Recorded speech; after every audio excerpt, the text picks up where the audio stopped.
notable achievements and milestones that you could think about? So I think KEPSA as a body has overcome many challenges and really been able to bring together a lot of the private sector players. When it was formed, there were many associations at that time, and each association would talk to government very separately. So they were all siloed and they were talking independently.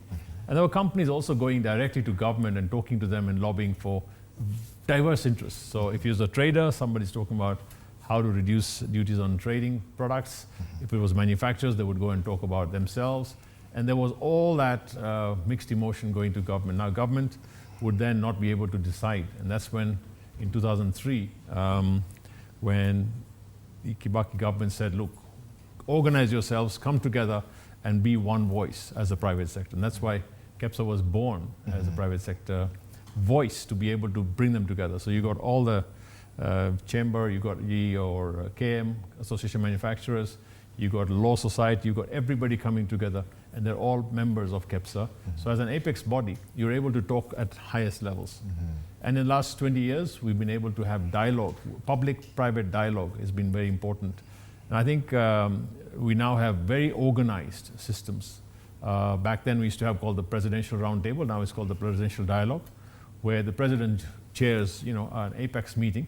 Then you got the ministerial stakeholder forums at every minister level. So we have a teams of people in sectors who talk to every minister, cabinet secretary right now, in that way. We've also got the Council of Governors Roundtable, where we bring the council, all the governors, and talk to them as to what issues are there. Then we've got the Chief Justice Roundtable, and then we've got the Speakers Roundtable, which means you talk to Parliament. So all these bodies. So you got the three arms of government, and you talk to all of them and have dialogue, because they need to know. You need to articulate. And KEPSA has been able to articulate all those issues, bring them to the fore, and talk to them. Now, this is not talking through the media and not talking through the press and trying to bash each other, but it's actually having the dialogue of understanding each other, understand what the private sector is looking at, understand what the government is looking at, and marrying those priorities. So I think that's been an achievement, and I think Kenya's private sector is probably a serious example in the rest of Africa, in the whole of Africa. Okay, so looking at the challenges that were there in the initial beginning, when KEPSA started in 2003, and now in 2024, 20 years on, when you look at the overcoming of these challenges, what has been the main drive, and what has perhaps enabled KEPSA to be able to, in all these different bodies, overcoming the economic turmoils as well, what has been the driving force to be able to overcome these challenges?